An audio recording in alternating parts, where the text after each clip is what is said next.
For 15 years, my parents treated me like an invisible, unemployed failure. While they showered my golden child brother with praise, I was the family disappointment left out in the cold.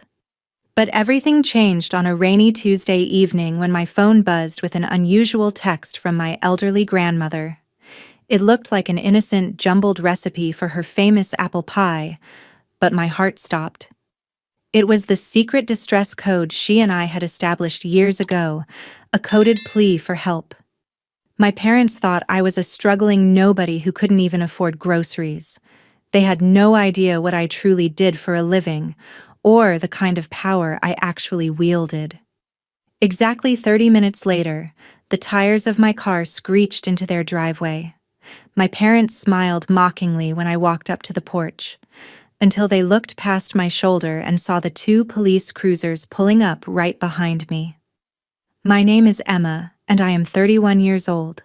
For the past 15 years, I have been the ghost at the family dinner table, the ultimate disappointment in a house built on superficial success. My parents, Richard and Eleanor, made it their life's mission to remind me exactly where I stood on their ladder of importance, right at the very bottom.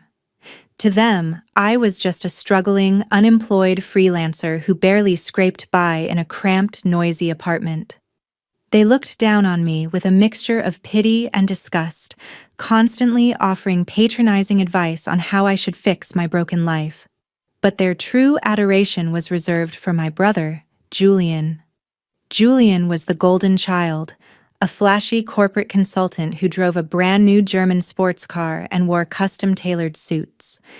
Every family gathering was a grueling, hours-long monologue celebrating Julian's latest business triumph, his expensive vacations, and his flawless brilliance. Whenever the spotlight accidentally drifted toward me, my mother would let out a heavy, dramatic sigh and quickly change the subject to avoid the embarrassment of my failure. What they never realized was that my supposed struggle was a carefully maintained illusion. Years ago, I learned that the only way to protect my peace from their toxic control was to keep them entirely in the dark about my real life. I let them believe their cruel assumptions. I let them think I was a nobody. They had absolutely no idea who I truly was, or the staggering level of power I actually held. The only light in that suffocating family dynamic was my grandmother, Evelyn. While my parents and Julian were consumed by greed and superficial status, Grandma Evelyn was the only person who ever truly loved me for who I was. She saw right through their toxic games, and she was the only one I ever trusted with the truth about my life. But as the years pressed on, her physical frailty grew, and my parents eagerly seized control over her daily life, moving her into their large suburban estate under the guise of round-the-clock care. I knew their dynamic too well to believe it was out of the goodness of their hearts. They monitored her visitors, rationed her independence, and constantly hovered over her phone. Because of their hyper-controlling behavior, Grandma Evelyn and I quietly devised a secret safety plan. We established a hidden distress system using a seemingly innocent, jumbled recipe list. If she ever sent me a message about her famous apple pie with a highly specific ingredient error, it meant she was in immediate danger and needed me to intervene instantly. Before I tell you what that recipe code actually meant, I'm glad to have you here. Follow my story until the end and comment the city you're watching from so I can see how far my story has reached. I never truly expected to receive that message, but when it finally appeared, it shattered the illusion of our family forever. I was sitting in my home office late that evening, the muted glow of my dual monitors illuminating the quiet room. Then my phone vibrated against the desk. It was a text from Grandma Evelyn. My breath hitched as I unlocked the screen and read the words. "Emma, dear, make sure to add 3 tablespoons of vinegar to the apple pie filling tonight so it sets correctly." To anyone else, it looked like a clumsy, accidental message from an elderly woman confused about her baking. But my blood turned to ice, That specific jarring ingredient order was our hidden distress code. It meant, I am trapped. They are forcing me to sign something, and I am in immediate danger. The facade of the sweet, clumsy grandmother evaporated, replaced by a cold, racing panic. I dropped my phone and slammed my fingers onto my keyboard, pulling up an encrypted portal on my secure laptop. This was the side of my life my parents and Julian couldn't possibly fathom. I wasn't an unemployed failure struggling to buy groceries. I was a senior cyber forensics auditor and a highly specialized security contractor for federal law enforcement agencies. My entire career was built on tracking financial crimes, unmasking digital thieves, and responding to high-stakes crises. For 15 years, my family had looked down on me from their fragile tower of lies, completely blind to the fact that I spent my days working alongside the law. And right now, the law was exactly what I needed. My fingers flew across the keyboard with absolute precision. I didn't waste a single second panicking, because my training had taught me that in moments of crisis, clarity is your greatest weapon. I bypassed the standard emergency lines and directly dialed my primary law enforcement liaison line, a secure priority channel reserved for federal contractors. Within 90 seconds, I had a dispatch supervisor on the line, briefing them on a situation of suspected elder exploitation and immediate physical coercion at my parents' suburban estate. I provided the address, authorized a priority wellness check, and confirmed that a local unit was being routed to the property immediately.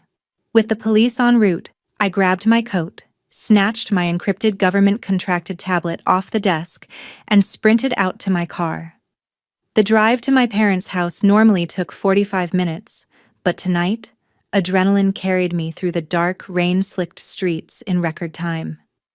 Exactly 30 minutes after Grandma Evelyn's text flashed onto my phone, the tires of my car screeched to a halt in their familiar circular driveway.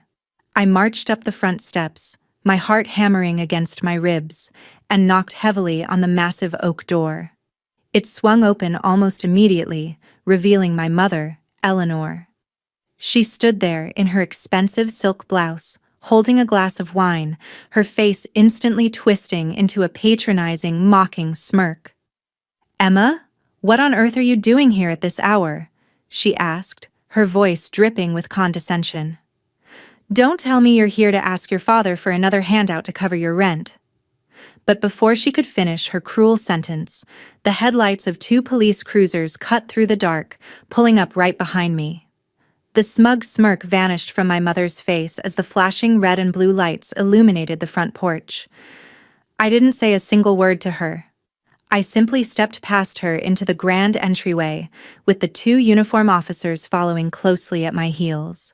We marched directly down the hallway toward the formal dining room, where the air was thick with tension. There sat my father, Richard, and my brother, Julian, huddled over a stack of legal documents. At the head of the table sat Grandma Evelyn. She looked incredibly small, her hands trembling as she held a heavy gold pen, her eyes wide with fear. "What is the meaning of this?" my father roared, slamming his hands onto the table as he stood up. "Emma, have you completely lost your mind? Bringing the police into my home?" Julian quickly tried to slide the legal documents under a leather folder, his face pale but his eyes flashing with anger. "Emma, stop being so dramatic," Julian sneered, trying to maintain his usual arrogant composure. "We're just handling some private family matters. You have no right to barge in here." But I knew exactly what those papers were. Julian's flashy lifestyle was a complete sham. His successful consulting business was actually a sinking ship, drowning under millions of dollars of hidden debt from failed investments and reckless choices.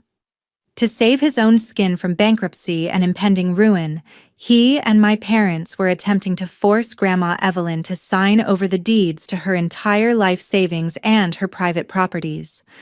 They were trying to rob her blind, exploiting her frailty, completely unaware that their invisible, useless daughter was about to tear their fragile tower of lies completely down. I stepped forward, completely dropping the quiet, meek persona I had worn around them for 15 years. I unzipped my bag, pulled out my encrypted government tablet, and slammed it onto the mahogany table right in front of Julian. "It's over, Julian," I said, my voice echoing with a cold, absolute authority that made him flinch.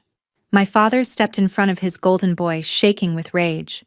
"You arrogant little nobody!" he screamed, pointing a finger at my face. "You have no right to speak to your brother like that. You're an unemployed failure who doesn't understand a single thing about business." "Actually, Dad, I understand business perfectly," I replied calmly, tapping the screen of my tablet. "Especially the criminal kind." I turned the screen toward the police officers. On it was a live, verified digital tracking trail that I had compiled on my drive over. Julian hadn't just been pressuring Grandma Evelyn tonight, he had already accessed her accounts using forged digital signatures, secretly transferring over $200,000 to his failing corporate shell companies. The color drained entirely from Julian's face as the officers reviewed the flashing forensic data. As a high-level cyber forensics auditor, my word and my data were legally binding. "Julian Whitaker, you are under arrest for grand larceny and elder financial abuse," the lead officer declared, stepping forward and pulling handcuffs from his belt. Julian began to sob as his hands were forced behind his back.